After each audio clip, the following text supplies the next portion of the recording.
Welcome to Mythos AI, your source for Cliff's Notes on complex subjects. Join Anna and Phil for yet another engaging conversation. Welcome to the deep dive. We often talk about Europe's economic clout, its impressive weight in trade and finance, but does that really translate to actual influence, on the global stage when security is on the line? That's the critical question, isn't it? It feels more urgent now than ever. Today we're taking a deep dive into Europe's military autonomy. Why it's maybe more than just policy talk, perhaps an existential choice. Mm-hmm. And this follows on from our recent discussions, especially after Mario Draghi's big speech in August, calling for, well, a federal leap for Europe. You've hit the nail on the head. Military capacity, it's really the ultimate test of autonomy, of sovereignty. Without credible defense capabilities of its own, Europe stays dependent. Dependent primarily on NATO and the U.S., I assume? Chiefly, yes. Regardless of economic power or, political statements. And you asked why military now right after finance. Well, finance gives you the means, the resources.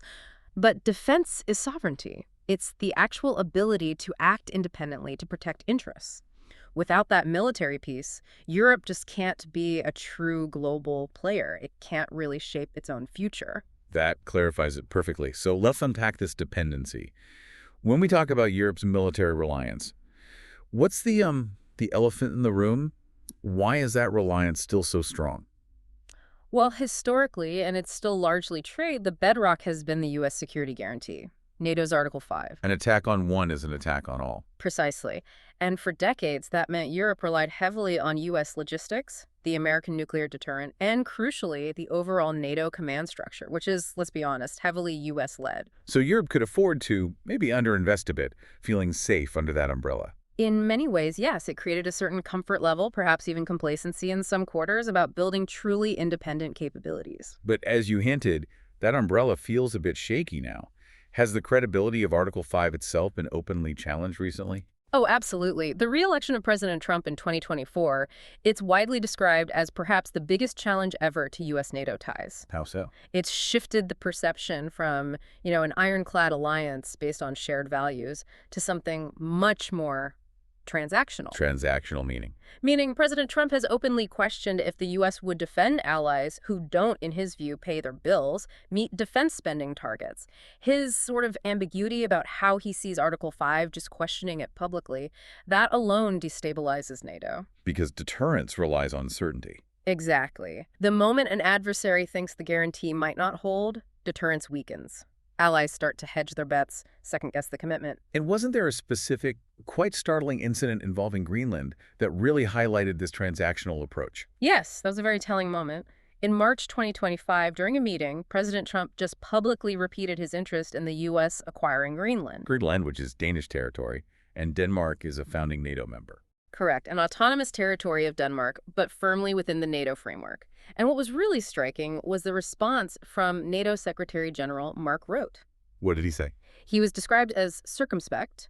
He didn't directly challenge the idea of discussing the status of allied territory. Instead, the focus seemed to be on, playing to the president's known priorities, like defense spending. So avoiding confrontation over a core alliance principle. That's how many interpreted it. It starkly showed the, quote, inescapable fragility of transatlantic dependency. The idea that even allied territory might be viewed transactionally, that fundamentally undermines the whole concept of collective defense solidarity. It was a real wake-up call. Okay, so that covers the external dependency, the U.S. relationship. But what about Europe's own house?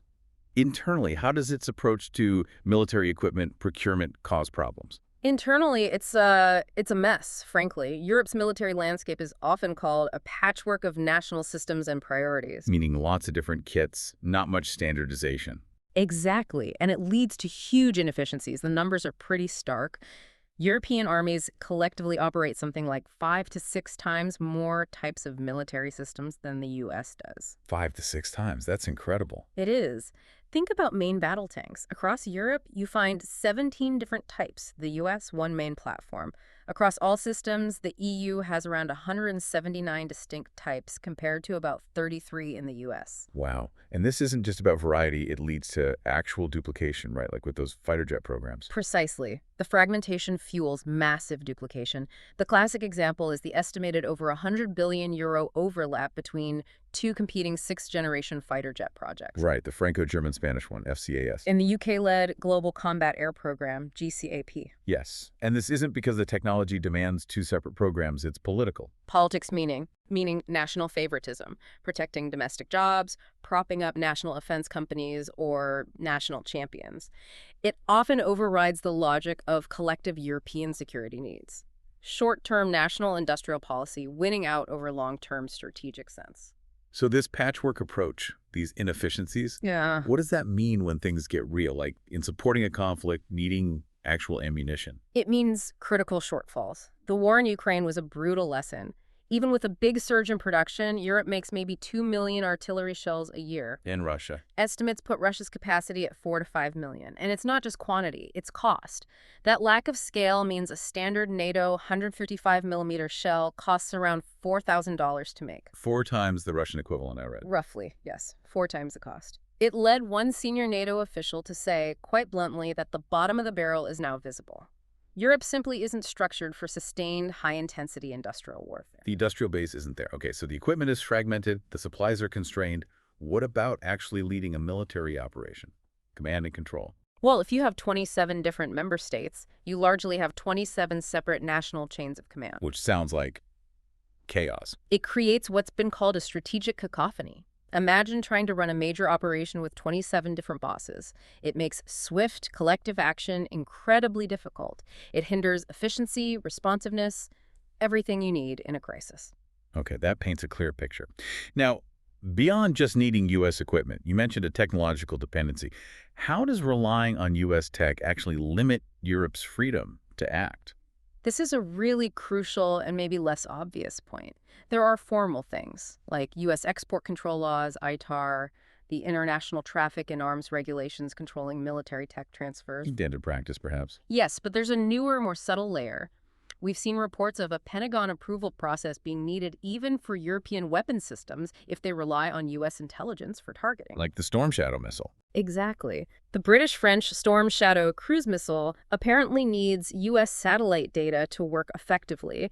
So even though it's European hardware, its actual use in combat could require a green light from Washington. That feels like a very direct constraint. It's a profound limit on Europe's strategic autonomy. It basically means the U.S. potentially holds a veto over how and when Europe can deploy some of its own advanced capabilities.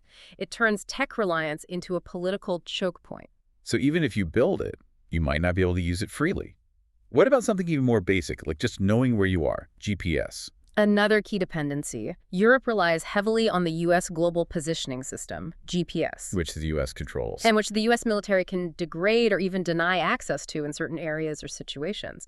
That makes Europe's own system, Galileo, specifically its secure public regulated service, the PRS, well, it makes it absolutely vital for genuine autonomy. Because without your own secure navigation and timing, you're fundamentally vulnerable. You can't run independent military operations reliably, especially precision strikes or secure communications, in a contested environment. Right.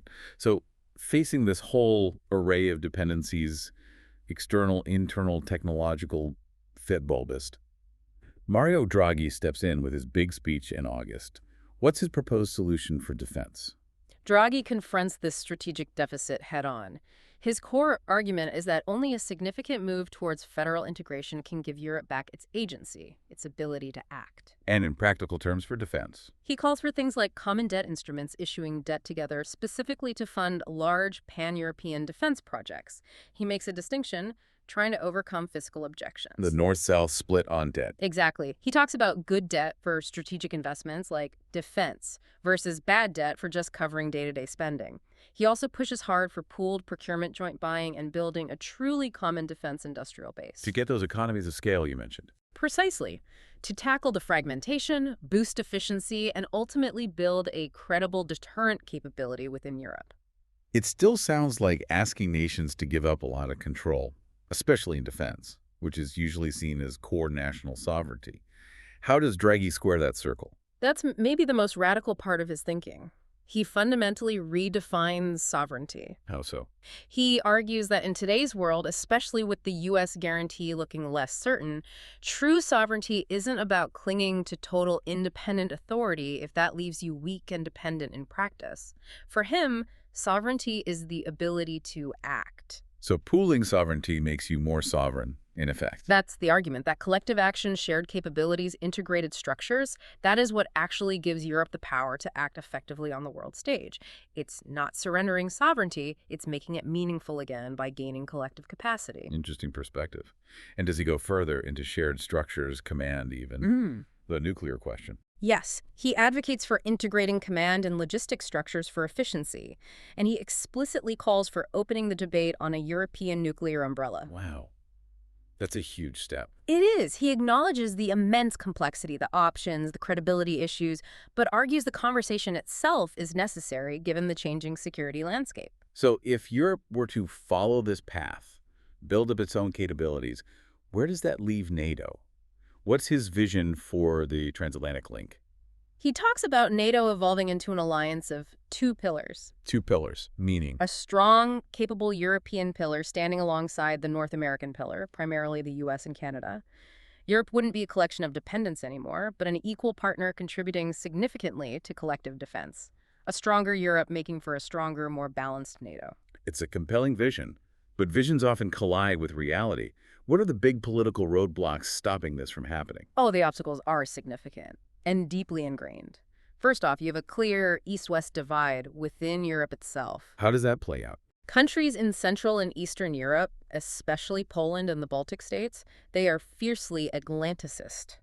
They see the U.S. guarantee as absolutely non-negotiable. Because of their proximity to Russia. Primarily, yes. They are very wary of any EU defense push that looks like it might dilute or somehow replace NATO and the American commitment. So, when they increase defense spending, much of it goes to U.S. equipment specifically for NATO interoperability. Which directly cuts against Draghi's idea of pooled European buying. Exactly. Then there's what we can call the sovereignty reflex. The traditional view you mentioned earlier. Yes. For many leaders, especially again in the East, sovereignty is that independent national authority. Defense is seen as the absolute core, the most guarded national domain.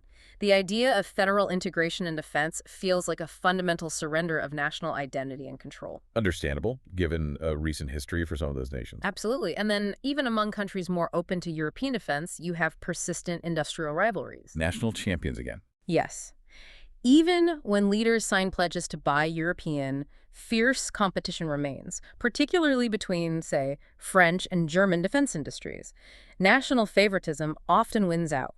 Protecting domestic jobs and companies is a powerful political force, sometimes fueled by significant state aid. You saw that with the fighter jets.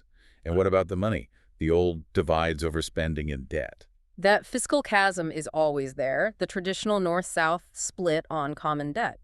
But there was a potentially significant development in March 2025. What happened? Germany actually amended its constitution. It created a large off-budget fund for defense and, crucially, exempted defense spending above a 1% GDP floor from its usual strict borrowing limits, the debt brake. So Germany committing to spend more, potentially taking on more debt for defense. Yes. Now, it's framed very specifically for defense, and it's a way around their own rules, which raises questions about the EU's overall fiscal framework. It's definitely a limited pivot, not Germany suddenly embracing a full fiscal transfer union. But it might create a narrow opening. It potentially creates a small political space, a crack in the door, for discussions about debt mutualization specifically for defense investment, maybe making Draghi's good debt idea slightly more palatable, at least in Berlin. Interesting. But it feels like there's a deeper contradiction here. The very crises, Ukraine, the questions about the U.S. that make Draghi's ideas seem necessary, also seem to be fueling political forces against integration. How does populism fit in? That is the absolute core contradiction. These external crises are undeniably fueling internal political fragmentation. We saw it in the 2024 European Parliament elections, significant gains for anti-EU nationalist populist parties. Whose platforms are basically the opposite of Draghi's vision. Exactly. They campaign against deeper integration, against any perceived loss of national sovereignty. Paradoxically, as people feel more insecure because of global instability, the political instinct for many is to retreat inwards towards the perceived safety of the nation-state. Which runs completely counter to Draghi's argument for interdependence as the source of strength. Precisely. His solution requires more trust and pooling of resources precisely when trust seems to be eroding and the urge is to pull resources back under national control.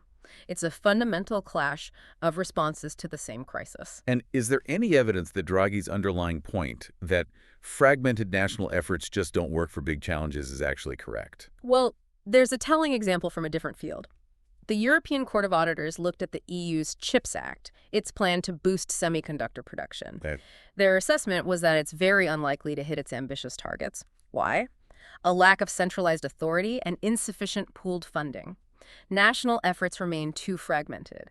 It perfectly illustrates Draghi's broader thesis. On these huge strategic challenges, fragmented and insufficient national efforts will never be able to achieve what's needed, whether it's chips or defense. Okay, so bringing all this together, the dependencies, Draghi's ambitious proposals, the deep political obstacles, the rise of populism, what are the likely paths forward for Europe's military autonomy? What are the scenarios? Realistically, looking at the forces at play, the higher probability scenario seems to be one of continued fragmented defense. Meaning Draghi's grand vision doesn't quite happen. It means it's either rejected or, more likely, it gets watered down, diluted into sort of piecemeal national policies, some incremental reforms, but nothing like the federal leap he called for. The deep divides, east-west, north-south, the sovereignty reflex, industrial politics, they likely prove too strong to overcome in the current climate. And the outcome of that path?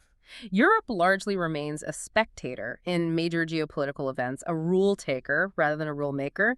Its influence continues to wane, its military stays fragmented and inefficient, its industrial base can't compete at scale. It's a path towards essentially managed decline as a serious global security actor, still dependent, still vulnerable. Now, there's a low probability alternative, the emergence of a real union of security. What would trigger that? It would probably take a massive geopolitical shock, something even bigger than what we've seen, something that truly forces the issue and fundamentally breaks down that nationalist resistance. A crisis so profound that the need for collective survival overrides everything else. And if that happened? Then you could see the EU adopting a version of Draghi's vision. Maybe not full federalism, but a powerful, focused union of security. Embracing common debt for defense, really pooling industrial policy and strategic sectors, driven by stark necessity. The result being? Europe would become a much more credible security actor, able to genuinely defend its interests, reduce those crippling dependencies. It would move towards a more federal structure, yes, but one defined by very concrete shared security and economic needs rather than just ideals. So wrapping this up, what's the essential takeaway for Europe and its future on the world stage? I think the bottom line is that military integration, achieving real strategic autonomy, is probably Europe's hardest test, but it's also the most vital one right now. Draghi's ideas are radical, but you're saying necessary. They seem radical compared to the status quo, but perhaps necessary given the shifting global landscape. Without taking significant steps in that direction, Europe risks remaining permanently dependent on U.S. protection, constantly subject to the whims of American politics, and ultimately unable to truly act as a sovereign global power. It really feels like Europe is at a crossroads. And perhaps the choice before you, the listener, isn't just about political ideology. It seems more like a stark decision. Embrace the difficulties of integration to gain real autonomy, or accept a future of continued dependency. What does that choice really mean for the continent's role in the 21st century? Something to think about. Thanks for listening to Mythos AI. Stay tuned for more concise insights. And remember to hit the like button and subscribe for future episodes.